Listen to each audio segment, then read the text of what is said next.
Friends, welcome back to my channel. मैं शिल्पी स्वागत करती हूँ अपने चैनल शिल्पी विद साइंस में। मैं आपको ये ईवीएस के क्वेश्चन, सीटेट के क्वेश्चन है, एक तरह से प्रैक्टिस सेट के रूप में आप उन्हें कर सकते हैं। चलिए देख लेते हैं। ये प्रीवियस ईयर से ही रिलेटेड क्वेश्चन हैं। चलिए देख लेते हैं बगैर टाइम वेस्ट किए।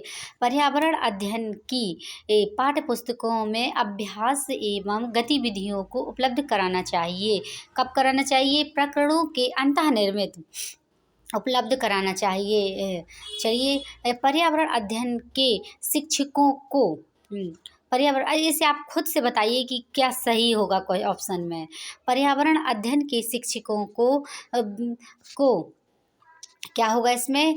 विशेषतः प्रयोगों पर ध्यान देना चाहिए। विशेषतः पर्यावरण अध्ययन के शिक्षकों को विशेषतः प्रयोगों पर ध्यान देना चाहिए। प्राथमिक स्तर पर बच्चे का आकलन करने का सर्वश्रेष्ठ तरीका है का प्रयोग करना चाहिए। का प्रयोग करना चाहिए? किसका प्रयोग करना चाहिए? पोर्टफोलियो का प्रयोग करना चाहिए। किसका प्रयोग करना चाहिए? पोर्टफोलियो का प्रयोग करना चाहिए। एक शिक्षक पढ़ाते समय श्रव्य और दृश्य सामग्रियों एवं शारीरिक गतिविधियों का प्रयोग करता है, क्योंकि ये क्या शिक्षार्थियों को दिशा परिवर्तन उपलब्ध कराते हैं, अधिकतम वृद्धि में अधिकतम इंद्रियों का उपयोग करते हैं, शिक्षक को आराम उपलब्ध कराते हैं, प्रभावी आकलन को सुगम बनाते हैं। इससे क्या होता है? अधिगम वृद्धि में अधिकतम इंद्रियों का उपयोग करते हैं। कब? जब वह दृश्य, श्रव्य और सामग्री और शारीरिक गतिविधियों का उपयोग करते हैं तब। सीमा प्रत्येक पाठ को रटकर तुरंत सीख लेती है, जबकि लीना चर्चा और ब्रेन स्टॉर्मिंग मस्तिष्क आलोड़न के बाद प्रत्येक पाठ को समझती है। यह के विकासात्मक सिद्धांत की ओर संकेत करता है। कौन सी विकासात्मक संकेत की ओर संकेत करता है? अब सोचिए स्पीड से। ये करता है व्यक्तिगत भिन्नताएं। दोनों में क्या है? अलग अलग दोनों हैं, दोनों अलग अलग स्वभाव की हैं, उनमें व्यक्तिगत भिन्नताएं हैं। चलिए अब नेक्स्ट देख लेते हैं। के अलावा निम्नलिखित पर्यावरण अध्ययन पढ़ाने की विधियां हैं। क्या है पढ़ाने की? ये के अलावा ये पढ़ाने की विधियां कौन कौन सी हैं? समस्या, सहयोगात्मक, अधिगम, निर्देशित, उपयोग और व्याख्यानों द्वारा स्पष्ट करना। तो क्या होगा? व्याख्यानों द्वारा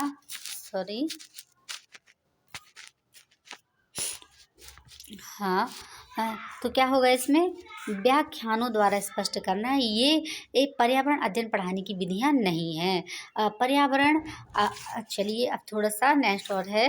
पर्यावरण अध्ययन की कक्षा में संकल्पनाओं को स्पष्ट करने के लिए कविताओं और कहानी कथन का प्रयोग करना सहायता करता है। किसका सहायता करता है? ये करता है, पहले स्पीड से सोचिएगा कि किसका? स्थानीय एवं वैश्विक स्तर पर संसार की। तो क्या है? पर्यावरण अध्ययन की कक्षा में संकल्पनाओं को स्पष्ट करने के लिए कविताओं और कहानी कथन का प्रयोग करना सहायता करता है। स्थानीय एवं वैश्विक स्तर पर संसार की प्रकृति को खोजने और कल्पना करने की योग्यता को बढ़ावा देने में सहायता करता है। चलिए अब हमारा नेक्स्ट देख लेते हैं। नेक्स्ट पेज 67 क्वेश्चन हमने कर लिए। डिसलेक्सिया मुख्यतः की समस्या के साथ संबंधित है। क्या होता है? थोड़ा सा डिस्टर्ब हो जाता है, लेकिन प्लीज़ आप इन्हें, मैं एकदम ऑथेंटिक क्वेश्चन बताऊंगी आपको, और ईवीएस क्वेश्चन है, क्विक रिवीजन है आपके लिए। डिसलेक्सिया मुख्यतः की समस्या के साथ संबंधित है। किसकी समस्या के साथ संबंधित है? ये है पढ़ने से संबंधित। डिसलेक्सिया किससे संबंधित है? डिसलेक्सिया हमारा पढ़ने से संबंधित है। सहयोगात्मक अधिगम में पुराने और अधिक दक्ष विद्यार्थी छोटे एवं कम कुशल विद्यार्थियों का आकलन करते हैं। इसका परिणाम क्या है? क्या है? 69 नंबर में आप सोचिए, अपने आप से कुछ सोचिएगा। तो ये है उच्च उपलब्धि और स्वगरिमा। सहयोगात्मक अधिगम में पुराने और अधिक दक्ष विद्यार्थी छोटे और कुशल विद्यार्थियों का आकलन करते हैं, छोटे बच्चों का आकलन करते हैं, अपने से छोटे विद्यार्थियों का आकलन करते हैं, तो इसका परिणाम है उच्च उपलब्धि और स्वगरिमा। हाँ, अल बरूनी जिस देश से आया उसका नाम क्या था? अल बरूनी किस देश से आया था? आप उसे बता सकते हैं। चलिए स्पीड से बताइएगा। अल बरूनी किस देश से आया था? तो अल बरूनी कहाँ से आया था? उज्बेकिस्तान से आया था। कहाँ से आया था? अल बरूनी उज्बेकिस्तान से आया था।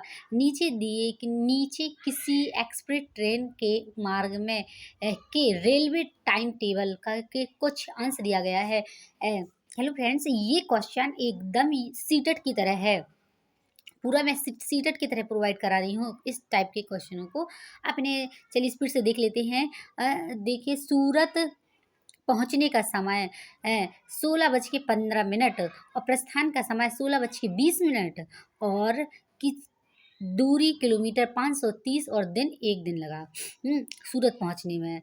अब जी आप देख सकते हैं, बालसाड़ है 17:23 और प्रस्थान का समय कब हुआ? 17:25 और दूरी 598 और दिन 1, इसमें भी 1 दिन लगा।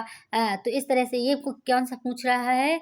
यदि उपरोक्त सूचना के आधार पर सूरत और मंडगांव के बीच की दूरी और ट्रेन द्वारा इस दूरी को तय करने में लगा समय क्रमशः है, तो ट्रेन द्वारा दूरी तय करने में लगा समय कौन सा है?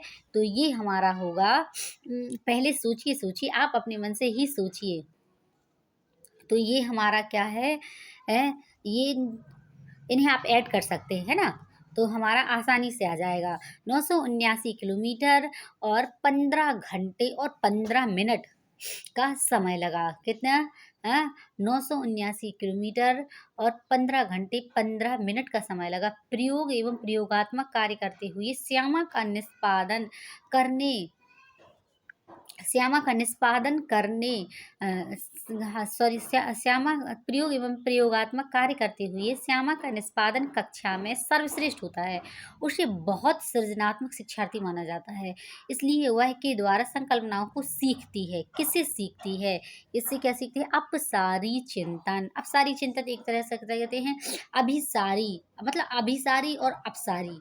पहले तो हमारा यही जानना जरूरी है। तो अपसारी क्या है? मतलब बहुत ब्रॉड, ज़्यादा सोचना, है ना। अपसारी एक केंद्र के ऊपर सोचना है, ये अभिसारी हो गया। चलिए देखते हैं कक्षा में हाँ, सबसे बहुत सृजनात्मक है। कैसी है? बहुत सृजनात्मक शिक्षार्थी माना जाता है, क्योंकि वो बहुत ब्रॉड सोचती है और किसी भी टॉपिक के बारे में, किसी भी चीज़ के बारे में। चलिए नेक्स्ट देख लेते हैं। हाँ,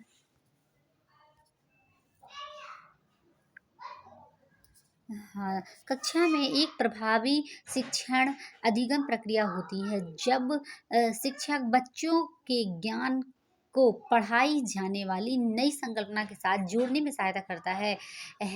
इसके पार्श्व में निहित उद्देश्य है को बढ़ावा देना। इसके पार्श्व में निहित उद्देश्य को बढ़ावा देना है, तो सोचिए इसे। तो इसका क्या है? इससे क्या होगा? हाँ, हाँ। एक कक्षा में एक प्रभावी शिक्षण अधिगम, सॉरी थोड़ा सा, हाँ,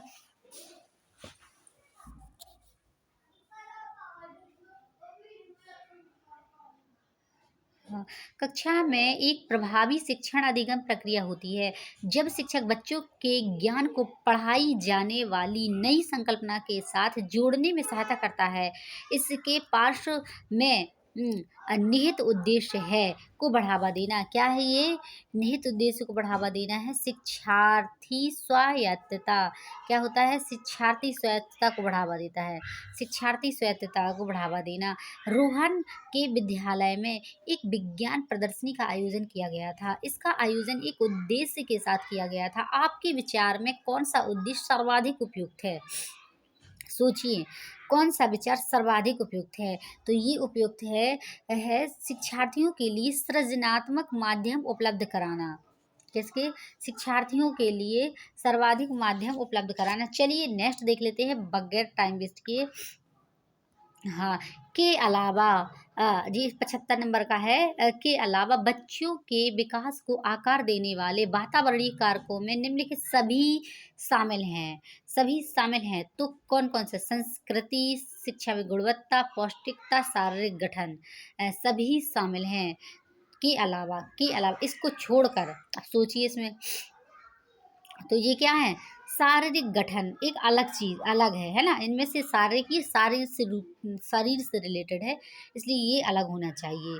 75 का डी बिल्कुल राइट है और इसे हम मार्क कर सकते हैं। कांसा ब्रांच के विषय में जिसका उपयोग गोलकुंडा के किले में मिली तोप में किया गया था, यह कथन चुनिए। ये किसका बना था?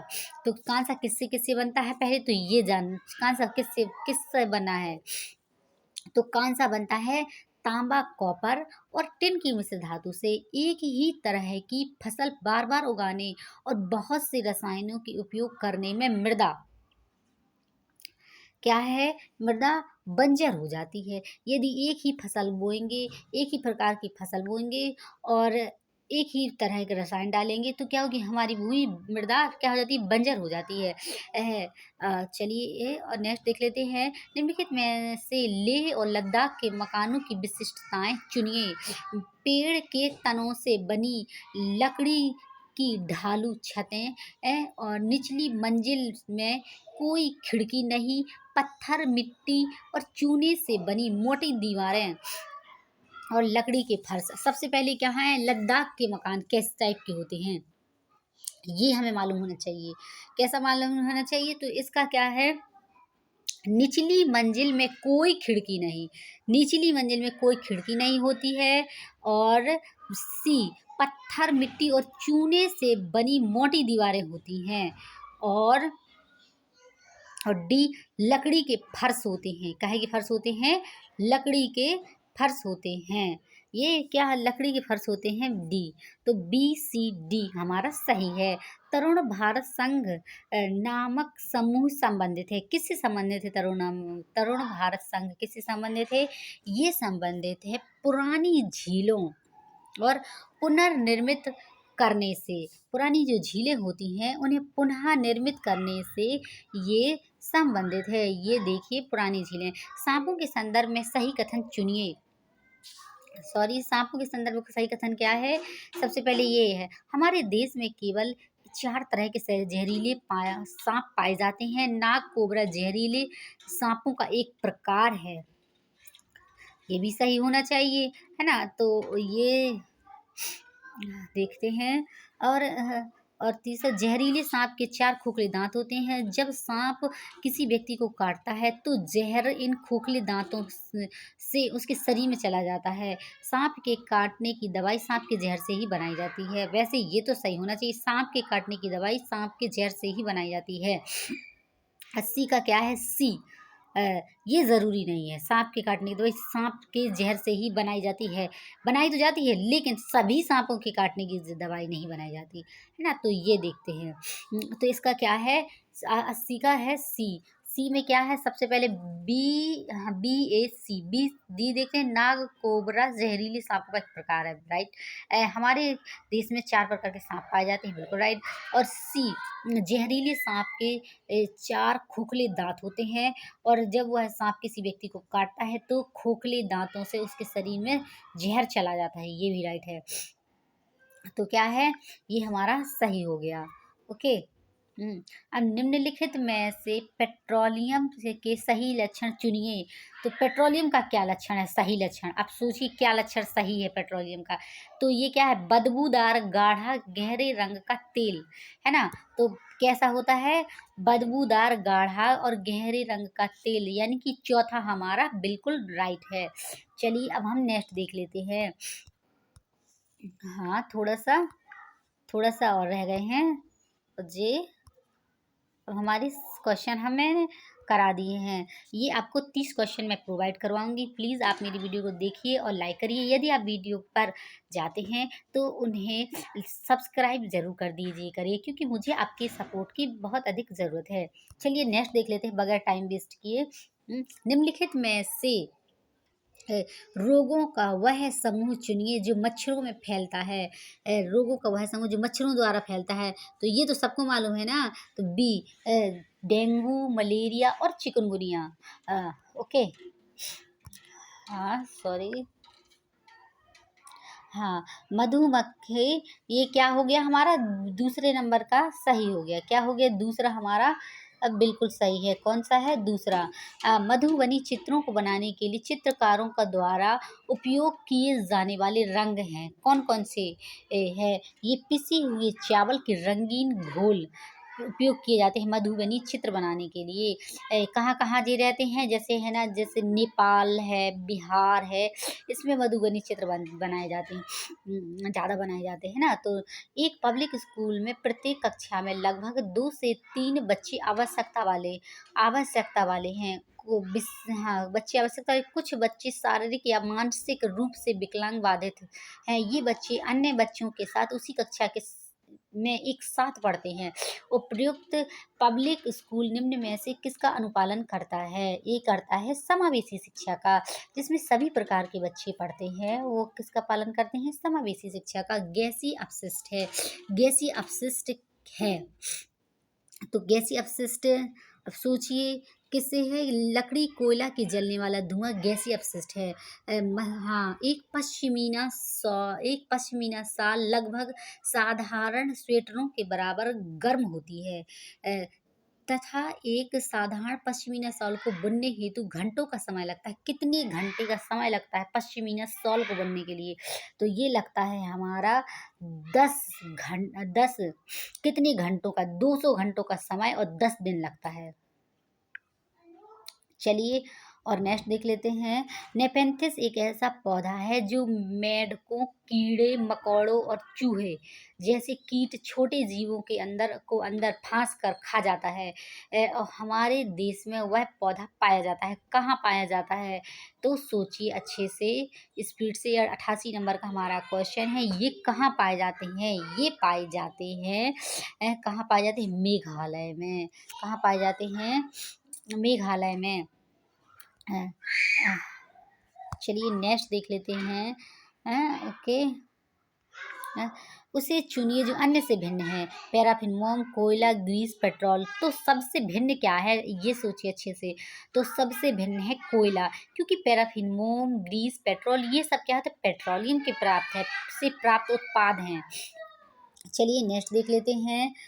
एक हमारा लास्ट क्वेश्चन रह गया। बिहार के गांवों में बहुत से किसान अतिरिक्त धन कमाने के लिए मधुमक्खी पालन करके शहद एकत्रित करने का कार्य करते हैं। मधुमक्खी पालन शुरू करने का सबसे अच्छा समय है, कब से कब तक समय है? तो ये हमारा है अक्टूबर से दिसंबर। अक्टूबर से दिसंबर का क्या है? सबसे अच्छा समय है जब हम मधुमक्खी पालन करते हैं। चलो सीटेट के क्वेश्चन मैंने करा दिए हैं। ओनली मैं ईवीएस पढ़ाती हूँ, और आप मेरी वीडियो को देखिए, लाइक करिए, सब्सक्राइब करिए और अपना क्विक रिवीजन करिए। इसमें मैंने जो भी क्वेश्चन बताए एकदम ऑथेंटिक हैं। इन्हें आप देख सकते हैं। मैं यूथ कंपटीशन की बुक से ही मैंने पढ़ाए हैं। ओके, चलिए बेस्ट ऑफ लक। अच्छे से तैयारी को बेहतर बनाइए।